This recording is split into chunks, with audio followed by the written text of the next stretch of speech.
और वो शॉपर उसके मुंह पे नहीं पहनाता बल्कि उसके मुंह के अंदर डाल देता है, उसके गले तक उतार देता है और जिससे उसकी सांस रुक जाती है और वो काफ़ी कोशिश करती है, हाथ पाँव चलाती है, लेकिन अनफॉर्चुनेटली वो वहीं दम तोड़ देती है। एंड सबसे इम्पॉर्टेंट बात जो इस केस को हाईलाइट करती है, उसके छोटे बहन भाई उस रूम में उस वक्त मौजूद थे। एंड ये कोई कोइंसिडेंस नहीं था, ये स्पेशली उसके माँ बाप ने स्पेशल बिठाए थे। उनको ऑर्डर दिया गया था स्ट्रिक्टली कि तुमने अपनी आंखें बंद नहीं करनी, तुमने कुछ भी नहीं करना, तुमने उनको लाइव देखना है। मतलब उनने अपनी आंखों से, अलीशा ने, महविश ने, जुनैद ने अपनी आंखों से देखा अपनी बहन को मरते।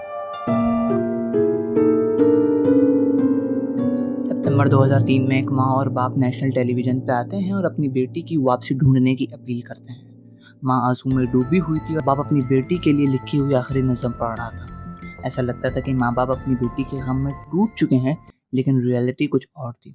7 साल तक उनकी दूसरी बेटी अलीशा अहमद एक ऐसे खौफनाक राज छुपाए बैठी थी। वो जानती थी कि उसकी बहन को कब, किसने और कहाँ मारा। और एग्जैक्टली वो 3 महीने पहले अपने पेरेंट्स के साथ एक बैंक रॉबरी में भी शामिल थी। वो बैंक रॉबरी इसलिए करती है ताकि लीगल डिफेंस के लिए कुछ पैसे जमा हो जाए।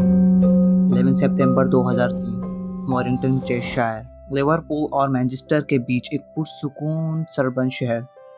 सीधी साफ गलियां, ऐसी जगह जहां आम तौर पर ऐसे क्राइम्स बिल्कुल ना होने के बराबर थे। लेकिन 27 लिवरपूल रोड के अंदर कुछ ऐसा हुआ जो इस शहर की तारीख का हिस्सा बन गया। 17 साल की शफिया अहमद एक इंटेलिजेंट और एम्बिशियस कॉलेज स्टूडेंट जो एक दिन लॉयर बनने का ख्वाब देखती थी, अचानक अपने घर से गायब हो जाती है। उसके पेरेंट्स इफ्तिखार और फरजाना अहमद ने पुलिस को बताया कि वो घर से भाग गई है। उनके अकॉर्डिंग वो डिप्रेशन का शिकार थी, घर में भी खुश नहीं थी, शायद किसी दोस्त के पास छुप कर बैठी होगी या कहीं और चली गई होगी, फिक्र की कोई बात नहीं।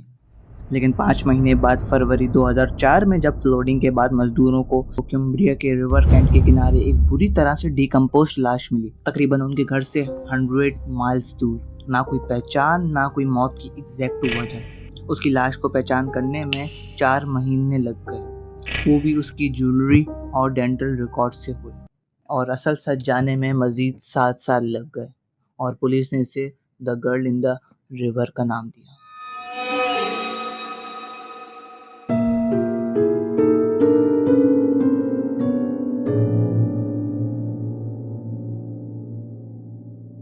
शफीला इफ्तिखार अहमद 14 जुलाई 1986 ब्रैडफोर्ड, वेस्ट यॉर्कशायर में पैदा हुई। शफीला अहमद, जिसकी एज अभी सिर्फ 17 साल थी, उसकी पूरी जिंदगी अभी उसके सामने पड़ी थी। दोस्तों और टीचर्स के मुताबिक वो एक ब्राइट, इंटेलिजेंट और एम्बिशियस लड़की थी। जहां अभी तक बहुत से टीन एजर्स यही डिसाइड नहीं कर पाते कि उन्हें अभी आगे लाइफ में क्या करना है, वहीं शफीला के पास एक क्लियर गोल था, वो एक लॉयर बनना चाहती थी और उसका ये पर्सपेक्टिव था कि पढ़ाई उसकी ज़िंदगी चेंज कर सकती है। कॉलेज में वो काफ़ी हार्ड वर्किंग स्टूडेंट भी थी। एक तरफ शफीला थी, एक मॉडर्न ब्रिटिश टीनेजर। वो अपने दोस्तों के साथ वक्त गुजारना चाहती थी, अपनी मर्जी के कपड़ा पहनना चाहती थी, अपनी एजुकेशन कंप्लीट करना चाहती थी और अपने ज़िंदगी के फैसले खुद करना चाहती थी। लेकिन दूसरी तरफ था उसका घर, एक ऐसा घर जहाँ उसके पेरेंट्स के नज़दीक फैमिली रेपुटेशन बहुत इम्पोर्टेंस रखती थी। दोस्तों और टीचर्स को एक कॉन्फिडेंट और एम्बिशियस लड़की नज़र आती थी, लेकिन बहुत कम लोग जानते थे कि उसके घर के अंदर कितना प्रेशर चल रहा है। शफीला की कहानी असल में उसकी पैदाइश से बहुत पहले शुरू हो चुकी थी। उसके पेरेंट्स इफ्तिखार और फरजाना अहमद का ताल्लुक पाकिस्तान गुजरात के डिस्ट्रिक्ट के एक छोटे से इलाके उत्तम से था। एक ऐसा मोहल्ला था जहां फैमिली रेपुटेशन, ओबीडियंस और इज्जत को बहुत अहमियत दी जाती थी और इन्हीं वैल्यूज़ ने आने वाले इफ्तिखार की ज़िंदगी पर गहरा असर डाला। लेकिन इफ्तिखार की ज़िंदगी का सफ़र भी कोई सीधा नहीं था। जब वो सिर्फ 10 साल के थे, उनका ख़ानदान पाकिस्तान से ब्रिटेन माइग्रेट कर गया था। ब्रिटेन में बढ़ते हुए इफ्तिखार ने वो दुनिया देखी जो उसके गांव की रिवायती ज़िंदगी से बिल्कुल मुख्तलिफ थी। उनने वेस्टर्न कल्चर को अपनाया, नए लोगों से मिले और वो ज़िंदगी जीना शुरू की, वो लाइफ लिव करने शुरू की जो उनके गांव के बहुत से लोगों को नापसंद थी। 1980 में डेनमार्क के सफ़र के दौरान उनकी मुलाकात एक डेनिश क्रिश्चियन औरत विवी लोन एंडरसन से हुई। He was a very happy boy, a, a very happy young person. Went on disco, drank beers, dancing, laughing, make से हुई। jokes with everybody. दोनों एक दूसरे के Get करीब everybody. आए अच्छी खासी बात हुई, अच्छी खासी बॉन्डिंग हुई और उनकी 1982 में शादी हो जाती है, जिनसे इनका एक बेटा भी पैदा हुआ जिसका नाम इन्होंने टॉनी रखा था। और वो जब तक वहीं डेनमार्क में थे, वेस्टर्न लाइफस्टाइल फुल मजे से एंजॉय करते थे, like dancing, clubbing, beer, discos, like everything almost. 1985 में इफ्तिखार अहमद 28 साल के थे और यूके में अपनी लाइफ बना रहे थे। फिर पाकिस्तान में इतने में ही एक बुरी खबर आ जाती है कि आपको पाकिस्तान वापसी आना होगा, आपकी मदर की डेथ हो गई। वो जनाजे में शिरकत करने के लिए अपने गांव गुजरात डिस्ट्रिक्ट वापस आ जाते हैं। हाँ, वो गम में डूबे हुए थे, लेकिन वहाँ उनके ख़ानदान वालों ने एक मौका देख लिया। उनकी फरजाना नाम लड़की से जो पड़ोस वाले गांव से थी, उसके साथ उनकी शादी करवा दी और इसमें इफ्तिखार से कुछ नहीं पूछा कि उसकी रजामंदी है या नहीं इस चीज़ में। 1985 में उसकी शादी उसकी फर्स्ट कज़न फरजाना से करवा दी गई थी। बाद में ये बात सामने आई कि ये इफ्तिखार खुद भी इस चीज़ को लेके खुश नहीं थे और फरजाना ने ये तक उनको धमकी दी कि अगर मुझसे तुम शादी नहीं करोगे तो मैं सुसाइड कर लूँगी। आयरॉनिकली एक आदमी जो कभी खुद फैमिली प्रेशर का शिकार था, वही आगे जाके अपनी फैमिली का प्रेशर बनने वाला था। 1986 में इफ्तिखार और फरजाना वापसी ब्रिटेन आ गए थे। उस वक्त फरजाना प्रेग्नेंट थी। जल्दी उनकी औलाद पैदा होती है जिसका नाम वो शफीलिया अहमद रखते हैं। फैमिली पहले ब्रैडफोर्ड में और फिर वॉरिंगटन के ग्रेट सैंकी एरिया में अपना घर बसाती है, जहाँ इफ्तिखार टैक्सी ड्राइवर के तौर पे काम करता था और आहिस्ता आहिस्ता फैमिली बड़ी होती गई एंड उनके 5 बच्चे हुए, जहाँ सबसे बड़ी शफीलिया अहमद थी और दूसरे नंबर पर अलीशा, देन महविश, देन एक छोटी बेटी जिसका नाम डिस्क्लोज नहीं है और एक सबसे छोटा बेटा जिसका नाम जुनैद था।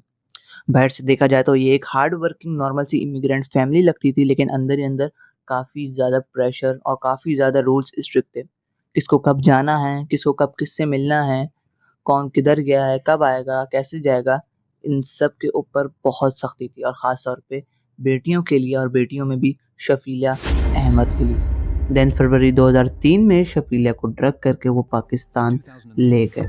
उस वक्त उसकी उम्र सिर्फ 16 साल थी। वहाँ रिश्ते इंतज़ार में बैठे थे। पेरेंट्स ये चाहते थे कि वो वहीं के गांव के किसी लड़के के साथ शादी कर ले ताकि वो उसको वहीं पाकिस्तान में रोक ले और वो जितना हो सके वो वेस्टर्न लाइफस्टाइल और वेस्टर्न कंट्रीज से कट ऑफ कर ले। ये उनका मेन पॉइंट ऑफ व्यू था। अलीशा ने कोर्ट में वो लम्हा बताया जब अम्मी ने शफीला से कहा कि तुम इंग्लैंड नहीं जाओगी एंड शफीला को फील होने लगा कि अब उसकी ज़िंदगी के फैसले उसकी मर्ज़ी के मुताबिक होने लगे हैं। वो इस गम में ब्लीच पी लेती है। वो उसकी सांस की नाली में पूरा उतर के चले जाता है जो उसकी बॉडी को बहुत बुरी तरह से अफेक्ट करता है और वो पाकिस्तान में जब तक अकेली रहती थी जबकि उसके पेरेंट्स इफ्तिखार और फरजाना अहमद वापस ब्रिटेन आ गए थे। शफीला को उन्हें पाकिस्तान में ही छोड़ दिया था और वो पाकिस्तान में काफ़ी ज़्यादा कमज़ोर होती जा रही थी for the bleach incident. Bleach पीने के बाद काफ़ी ज़्यादा कमज़ोर हो गई थी एंड प्रॉपर एक ट्रीटमेंट चाहती थी इसका। एंड कुछ सोर्सेज के मुताबिक वो वापस भी ऐसे आई थी because she begged British social service to rescue her and उसे वॉरेंटन हॉस्पिटल में ही एडमिट किया एंड उसका 17 बर्थडे 14 जुलाई 2003 हॉस्पिटल के बेड में ही गुजरा ना। और जब तक सितंबर में वो अपने कॉलेज में ब्रिटेन में एनरोल हो गई। ऑन 11 सितंबर 2003 शफीला अपने part time call centre job से वापस घर आ रही थी। लगभग 9 बजे के बाद उसकी माँ फरजाना, अलीशा, उसकी छोटी बहन और एक भाई जुनैद उसको लेने आया। जैसे ही फरजाना की नज़र शफीला के कपड़ों पर पड़ी तो उसने वाइट लिलेक्स टी शर्ट और एक टाइट ट्राउज़र पहना हुआ था जो कि उसकी माँ को सख्त नापसंद था। लेकिन वो उसी रात लिवरपूल रोड के घर के अंदर लिविंग रूम में डाइनिंग टेबल पर बैठ के सुकून से डिनर करते हैं और डिनर के बाद ही कॉन्फ्रंटेशन शुरू हो जाती है। बातों से बहस शुरू हुई और वो मारपीट में बदल जाती है। फरजाना अहमद ने शफीला को पकड़ा और उसे नीचे दबा दिए एंड उसके आर्म्स को गले से दबा के रखा। उसका बाप इफ्तिखार उसकी तरफ आगे बढ़ता है और वो शॉपर उसके हाथ में होता है और वो शॉपर उसके मुंह पे नहीं पहनाता बल्कि उसके मुंह के अंदर डाल देता है, उसके गले तक उतार देता है और जिससे उसकी सांस रुक जाती है और वो काफ़ी कोशिश करती है, हाथ पाँव चलाती है, लेकिन अनफॉर्चुनेटली वो वहीं दम तोड़ देती है। एंड सबसे इम्पॉर्टेंट बात जो इस केस को हाईलाइट करती है, उसके छोटे बहन भाई उस रूम में उस वक्त मौजूद थे। एंड ये कोई कोइंसिडेंस नहीं था, ये स्पेशली उसके माँ बाप ने स्पेशल बिठाए थे। उनको ऑर्डर दिया गया था स्ट्रिक्टली कि तुमने अपनी आंखें बंद नहीं करनी, तुमने कुछ भी नहीं करना, तुमने उनको लाइव देखना है। मतलब उनने अपनी आंखों से, अलीशा ने, महविश ने, जुनैद ने अपनी आंखों से देखा अपनी बहन को मरते। वो सब लाइव देख रहे थे और उनको आंखें बंद करने की इजाज़त भी नहीं थी। एंड अलीशा की प्रोसिक्यूशन के मुताबिक अलीशा ने अपनी अम्मी से ये आखिरी अल्फाज सुने वायलेंस स्ट्रैंगुलेशन कि बस ख़त्म करो इसे। एंड पेरेंट्स घबराए नहीं, उन्होंने 999 पर कॉल नहीं की, उन्होंने बल्कि सफाई शुरू कर दी। उन्हें बॉडी को कवर अप करना शुरू कर दिया, जो पॉसिबल चीज़ें थी वो उन्हें शुरू कर दी। इफ्तिखार और फरजाना ने शफीला की लाश को बिन बैग में डालकर चादर में लपेट लिया और ये सारा सीन प्रोसिक्यूशन के मुताबिक अलीशा अपनी खिड़की से खड़े होकर देख रही थी कि वो किस तरह बॉडी को बिन बैग में डाल के अपनी गाड़ी की डिक्की में डाल रहे हैं और कैसे वो रवाना हो जाते हैं। अलीशा विंडो से ये सीन देखती थी जबकि उसकी गाड़ी में डाल रहे थे। मैनचेस्टर से गुजरते हुए कुम्ब्रिया पहुँच गए, वारंटन से तकरीबन 100 माइल्स दूर। उन्हें बिल्कुल पता था कि वो कहाँ जा रहे हैं। रिवर कैंट के करीब सैंडविक को एक सुनसान इलाका। वहाँ पहुंचकर उन्होंने गाड़ी रोकी, अपनी बेटी की बॉडी उठाई और रिवर के अंदर फेंक दी और वो बॉडी फ्लो होती होती चली गई और वो कार में बैठ के सुकून से घर आ गए जैसे कुछ हुआ ही नहीं हो। और घर आते ही बच्चों को कहा कि तुम लोग ने देख लिया कि नाफरमानी का नतीजा क्या होता है, तो तुम में से भी आइंदा कोई ऐसी हरकत ना करे कि हमें ये स्टेप उठाना पड़े। एक हफ्ते बाद अराउंड 18 सितंबर 2003 इट्स के करीब शफीला के टीचर जॉन कॉर्ड ने अथॉरिटीज़ को इन्फॉर्म किया 17 साल की स्टूडेंट गायब है और किसी को नहीं पता कि वो कहाँ है। यही वो कॉल थी जिसने officially missing person investigation start की थी। पुलिस ने इंक्वायरी शुरू की, फ्रेंड से बात की, कॉलेज स्टाफ से बात की, लेकिन शुरू से ही पुलिस को एक मुश्किल का सामना था कि कोई बॉडी नहीं थी, कोई विटनेस सामने नहीं था, कोई एक प्रॉपर प्रूफ नहीं था, कोई सबूत नहीं था। मीडिया अपील्स भी की गई, यहाँ तक कि एक फेमस ब्रिटिश इंडियन एक्ट्रेस शुभना गुलाती जो कोऑर्डिनेशन स्ट्रीट में काम कर चुकी है, उन्होंने टीवी पर शफीला की लिखी हुई पोएम्स तक पढ़ी ताकि उसे ही पुलिस का एक इन्वेस्टिगेशन में एक चीज़ थी कि इनकी फैमिली जो है वो हर वक्त अलग बयानात देती है, मतलब कभी भी सेम नहीं था। इनका एक सस्पिशियस बिहेवियर था जो पुलिस ने इफ्तिखार और फरजाना का पकड़ लिया था। पुलिस ने भी नोटिस किया कि इन दोनों के बयानात आपस में मैच नहीं हो रहे। शुरू में पुलिस ने भी केस को मिसिंग पर्सन की तरह लिया, लेकिन जब पेरेंट्स की कहानियों में क्रैक्स आने लगे पुलिस ने एक और इम्पॉर्टेंट स्टेप लिया। उन्होंने 27 लिवरपूल रोड के अंदर उसी घर में जहाँ शफीला की डेथ हुई थी वहाँ कवर्ड लिसनिंग डिवाइस लगा दी, जिससे वो कैप्चर करते हैं कि इफ्तिखार को कहते हुए यूके सिस्टम नीड प्रूफ, वो विदाउट प्रूफ कुछ नहीं कर सकते। और शफीला को अगर तुम्हारे मुंह से एक भी बात निकली तो हम सब मुसीबत में आ जाएंगे। एंड फरवरी 2004 में कुम्ब्रिया में रिवर कैंट से मिली लाश ने पूरी केस की डायरेक्शन बदल दी थी। पुलिस किसी टीनएजर को नहीं, किसी मिसिंग पर्सन को नहीं, बल्कि अब एक किलर को ढूंढ रही थी। एंड वो डॉट्स भी कनेक्ट होने लग गए थे पुलिस के लिए। 2010 में सब कुछ बदल गया। शफीला की छोटी बहन अलीशा अहमद आखिरकार अपनी खामोशी तोड़ देती है और 7 साल तक वो उस रात की यादों के साथ जीती रही, लेकिन वो कॉन्फेस कर देती है पुलिस को कि उस रात उसने क्या देखा। प्रोसिक्यूशन के मुताबिक असल मोटिव पैसा या बदला लेना नहीं था, बल्कि उसके पेरेंट्स को लगता था कि शफीला उनके कंट्रोल से निकल रही है, वो वेस्टर्न लाइफ स्टाइल अपना रही है और उनके मुताबिक ये फैमिली ऑनर के खिलाफ था। 2012 में चेस्टर क्राउन कोर्ट ने इफ्तिखार अहमद और फरजाना अहमद दोनों को लाइफ इम्प्रिजमेंट सुना दी। आई ऑल्सो बिलीव कि ये one of the most shocking and brutal cases में एक था। एंड आई होप आपको ये क्राइम डॉक्यूमेंट्री अच्छी लगी होगी। अगर आप चाहते हैं मैं और टॉपिक कवर करूं तो आप अपना सजेशन मुझे ज़रूर कमेंट्स में दें, so I can cover also some of these brutal topic.